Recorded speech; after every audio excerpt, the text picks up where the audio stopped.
ሳንቲያጎ በርናባው ሪኢኖቬት የተደረገ ነው ተብሎ ይነገርለታል። ይህ ስታዲየም አሁን ላይ 83000 በላይ ተመልካቾችን የመያዝ አቅም ሲኖረው የዳግም ግንባታው እንደ ንስር ተቀይሮ ራሱን አሻሽሎ ከ2024 በኋላ አዲስ ገጽታና ብዙ ቴክኖሎጂዎችን እንዳስተናገደ ይነገራል ማለት ነው። በዚህ ስታዲየም ከታዩ አዳዲስ አስደናቂ ቴክኖሎጂዎች ውስጥ ደግሞ አንደኛው የመጫወቻ ሜዳ ወይም ደግሞ ሳሩ ሲሆን ተጫዋቾች ኳስ የሚያሽሞነሙኑበት ሜዳ ጨዋታ ከሌለ ወይም ከጨዋታ በኋላ ወደ መሬት 30 ሜትር በመግባት አስተማማኝ ምቾትና ጥበቃ ይደረግለታል። ይህ መጫወቻ ሜዳ ዓለም ላይ እንደተለመዱት ስታዲየሞች መሬቱ በሳር ተሸፍኖ የሚቀር ሳይሆን ጨዋታ በሌለበት ጊዜ ሜዳው ለ6 ቦታ በመከፋፈል 1500 ቶን በሚመዝኑ ብረቶች ታጅቦ ወደ ተዘጋጀለት ቦታ ወደ መሬት 30 ሜትር ዘልቆ ከአይን ያውጣ ተብሎ ይቀመጣል፣ ይደበቃል ማለት ነው። በዛ በተዘጋጀለት የመሬት ውስጥ መቀመጫ ደግሞ ሳሩ ሃይፖጂየም ነው የሚሉት እንደ ግሪን ሃውስ ነው የሚባለው።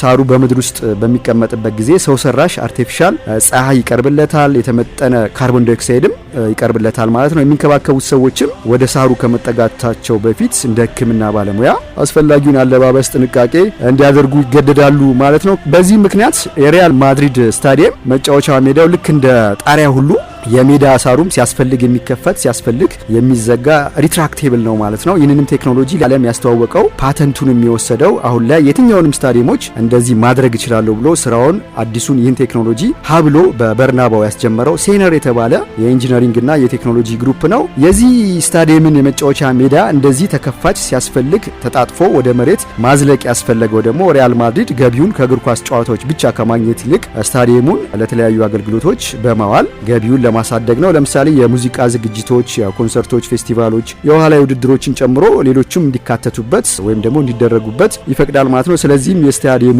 ሜዳ በቀላሉ ተነቃቃይ ተጣጣፊ መሆኑ ጠቅሞታል ይባልለታል። ሌላው የስታዲየሙ ጣሪያ ሲያስፈልግ የሚከፈት ሲያስፈልግ የሚዘጋ በመሆኑ ዝናብም ሆነ በረዶ አያሳስበውም። ወደ 144 ሜትር የሚረዝም 800 ቶን የሚጠጋ ክብደት ያለው እንደሆነ ይነገራል። ይህ እንደ ብርድ ልብስ የሚሰበሰበው የሚዘረጋው የጣሪያው ክፍል የተሰራው ደግሞ ኢፒቲኤፍ የሚባል ላይት ዌት ቴክስታይል ሜምብሬን ሲስተም እንደሆነ ይነገራል ማለት ነው። የጣሪያ እንግዲህ በ15 ደቂቃ ውስጥ ይከፈታል፣ ካስፈለገም ይዘጋል። በዚህም ስታዲየሙ ለተለያዩ አገልግሎቶች መዋል ይቻላል። ኮንሰርቶች፣ ቅድም እንዳልነው የሙዚቃ ድግሶች፣ ፌስቲቫሎች፣ ከእግር ኳስ ውጭ ያሉ ስፖርቶችን ጭምር መልቲ ፈንክሽናል ኢንተርቴይንመንት ሲስተም ማካሄዳል ወይም ደግሞ ለኢንዶር ጌሚንግም የተመቸ እንደሆነ ይነገርለታል ማለት ነው። ሌላው የስታዲየሙ ጣሪያ ጨምሮ ዙሪያው የተሰራው ወይም ደግሞ የተከበበው በብዙ ብረታ ብረቶች ሲሆን በዚህም ክብደቱ ሌላ ችግር እንዳይፈጠር በሚል በከፍተኛ ጥንቃቄ በተለየ ሁኔታ የተሰራ ነው። በታይታኒየም ቲአይ በተባለው ኤሌመንት የተገነባ ነው። እንግዲህ ታይታኒየም ጠንካራ እንዲሁም ደግሞ ላይት ዌት ክብደቱ ቀላል በዝገት በቀላሉ የማይበላሽ ኦክሳይድ ሌየር የተሸፈነ በዝናብም በሐሩርም በቀላሉ የማይበገር በመሆኑ አብዛኛው ስታዲየም ዙሪያ የተገነባው እንግዲህ በዚህ ታይታኒየም ነው ማለት ነው። በዚህ ታይታኒየም በመገንባቱም ደግሞ ስታዲየሙ ከውጭ ሲመለከቱት ልክ እንደ ኤልኢዲ ወይም ደግሞ ቴሌቪዥን ስክሪን ሁሉ በትልቁ የጨዋታ ሃይላይቶችን፣ አስፈላጊ ማስታወቂያዎችን፣ መልእክቶችን፣ የክለቡን ታሪካዊ ዳራዎችን ለማሳየት እንደ ዲጂታል ሚዲያ ወይም ደግሞ ላንድ ማርክ ሆኖ ያገለግላል። ወይም ደግሞ ዲጂታል ስክሪን ኤክስቴሪየር ፋኬድ ወይም ደግሞ ፕሮጀክተር ሆኖ ያገለግላል ማለት ነው። ስታዲየሙ በተጨማሪ ከ80 ሺህ በላይ ተመልካቾችን በተገጠመለት እጅግ ዘመናዊ የኤልኢዲ 360 ዲግሪ ስክሪን የሜዳ ላይ ክንውኖችን፣ የጎል ሃይላይቶችን ከየትኛውም ቦታ ተመልካች መቀመጫ ማየት የሚቻልበት ቴክኖሎጂም የተገጠመለት ስታዲየም ነው ማለት ነው። በስታዲየም ውስጥ ሲሆኑ ያው ከዚህ በፊትም አንድ ሌላ ስታዲየም ፕሮግራም ሰርተን ነበርና አሁን የተለመዱት የስታዲየም ስክሪኖች በሰሜን፣ በደቡብ፣ በምስራቅ፣ በምዕራብ ባለ 4 ማዕዘን ናቸው። ይሄ ግን ኤልኢዲ ሆኖ ሃይ ሪዞሉሽን ያለው 360 ዲግሪ ከየትኛውም ቦታ ማየት የሚቻልበት ስክሪን የተገጠመለት ነው ማለት ነው። እንዲሁም ደግሞ የ5G አልትራ ፋስት እጅግ ፈጣን የኢንተርኔት አቅርቦትም የተገጠመለት ነው። በዚህም ደግሞ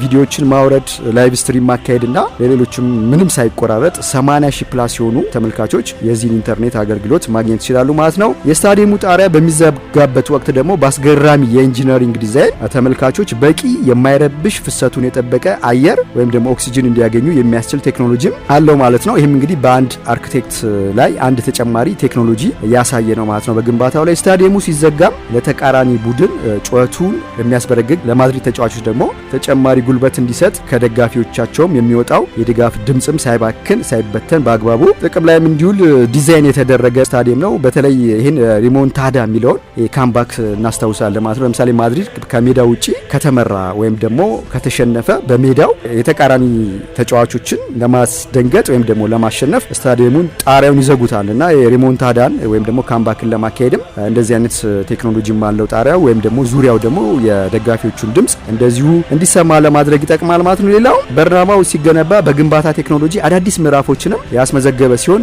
አንዳንዶች ሲገልጹት ምን ብለዋል? ስታዲየሙ ዳግም የተገነባበት መንገድ አንድ አውሮፕላን ከሀገር ሀገር እየበረረ አየር ላይ ሙሉ አካሉን ከነሞተሩ እንደመቀየር ነው ብለው ገልጸውታል ማለት ነው። ለምን ስታዲየሙ የተገነባው ሙሉ ለሙሉ ፈርሶ ሳይሆን ዘርፍ በዘርፍ የስታዲየሙ ክፍል ቀስ በቀስ ጨዋታ ሳይቆራረጥ ሳይዘጋ መሆኑ እጅግ በጣም አስገራሚ የግንባታ ቴክኖሎጂን ያሳየ ነው ማለት ነው። በእርግጥ በኮቪድ-19 ወቅት ለግንባታው የበለጠ በፍጥነት እንዲከወን እድል ሰጥቶታል። ያው ብዙ ተመልካቾች ወደ ስቴዲየም ስለማይተሙ ማለት ነው። በተጨማሪም በግንባታ ወቅት ብዙ የሰው ኃይል ከመጠቀም ይልቅ በሮቦት የታገዙ ማሽኖችን ወይም ደግሞ አውቶሜሽን ሲስተም ይጠቀም ነበረ።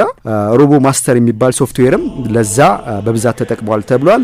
እንዲሁም ደግሞ ሃይፐርተርም ፕላዝማ ከቲንግ የሚባል ዘዴም ተጠቅሟል። ይህም ማለት ነው የትኛውም የብረት ጫፍ ከመቆረጡ በፊት እያንዳንዱ ልኬት ቢቆረጥ ምን ሊመስል ይችላል የሚለውን ቨርቹዋሊ ቀድመው የሞከሩበት ነው ማለት ነው። ለዚህም ደግሞ በጣም በሚገርም ሁኔታ የስታዲየሙን ከመገንባቱ በፊት ዲጂታል ትዊንስ ኤግዛክትሊ ሰርተውት ነበርና በዚህም ጊዜ ብረቱ ሲቆረጥ ኮስት ሴቭ ለማድረግ ወይም ደግሞ ተረፈ ምርት እንዳይኖር፣ ለምሳሌ አልሙኒየም ሲገጠሙ ብዙ ጊዜ መስታወቶች ላይ ወይ ምናምን ወይ መስታወት ይተርፋል ወይ አልሙኒየሙ ይተርፍና ያ ይባክናል ማለት ነው። ለዚህኛው ስቴዲየም ግን ዲጂታል ትዊንስ በማካሄድ ሃይፐርተርም ፕላዝማ ከቲንግ የሚባል ቴክኖሎጂ በመጠቀም እያንዳንዱ የብረት ቁርጥራጭ ልኬቱ በተመጠነ መልኩ ምንም ሳይባክን በትክክል ተቆርጧል ማለት ነው። ይህም ደግሞ የሚሆንበት ሌላኛው ቅድም እንዳልነው ስቴዲየሙ ሙሉ ለሙሉ ፈርሶ ሳይሆን ባሉት ኮሎኖች ላይ ነበር የተገነባውና ያንንም ስኬታማ ለማድረግ ነው ማለት ነው። ስታዲየሙ እንግዲህ በግንባታ ወቅት አስቸጋሪ ከነበሩት መካከል ወይም ካደረጉት መካከል በስታዲየሙ ስር አስፈላጊ በሆነ ጊዜ ለጥቅም የሚውል የባቡር መስመር ዝርጋታ በውስጡ የሚመስል ተከናውኖበታል ይባላል። እንዲሁም ደግሞ የባቡር መስመር ደግሞ በአቅራቢያው ስለነበረ የስታዲየሙን ግንባታ እጅግ በጣም ውስብስብና አስቸጋሪ አስገራሚም አድርጎት እንደነበረ ይገለጻል። በአጠቃላይ እንግዲህ በርናባው ስቴዲየም በአርቲፊሻል ኢንተለጀንስ የሚታገዝ እንዲሁም ብዙ ቴክኖሎጂዎች የተገጠሙለት ሲሆን ወደ ስታዲየሙም ከፍሎ ለመግባት ምንም የወረቀት ገንዘብ የሚያስፈልግበት በቀላሉ ዲጂታል ክፍያ ወይም ደግሞ ፔመንት ሲስተምም የሚታገዝ ነው። ለደጋፊዎች ደግሞ የኤአር ኦግመንትድ ሪያሊቲ የሚባለውን ኤክስፒሪያንስም የሚሰጥ ነው። ደጋፊዎች በስታዲየም ሆነው የጨዋታውን የትኛውንም አንግል ወይም ደግሞ የእይታ አቅጣጫ መርጠው መመልከት ይችላሉ። ዲፈረንት ካሜራዎችን ይጠቀማል። እንዲሁም ደግሞ 3D ሪፕሌይስም ማየት ይችላል ማለት ነው። ጎሎችን ማየት የሚቻልበት ቴክኖሎጂዎች አሉት። እንዲሁም ደግሞ ከተቀመጡበት ቦታ ሆነው ምግብ ማዘዝ ሲፈልጉ ካሉበት ቦታ ሆነው ያው 5G ኢንተርኔት ቴክኖሎጂ ስላለው መላክ ይችላሉ። እንዲሁም ደግሞ ምግቡ ሲደርስም ኖቲፊኬሽን ይደርሶታል ማለት ነው። እና እንግዲህ የሪያል ማድሪዱ እንግዲህ ሳንቲያጎ በርናባው ስቴዲየም አልትራ ሞደርን ሃይፐርተርን ፕላዝማ ከቲንግ ቴክኖሎጂ የሚጠቀም እጅግ ዘመናዊ ስቴዲየም እንደሆነ ይገለጻል ማለት ነው። ስያሜውም እንግዲህ በቀድሞ ፕሬዚዳንቱ ሳንቲያጎ በርናባው ስም እንደሆነ እየተነገረ ይገኛል ማለት ነው።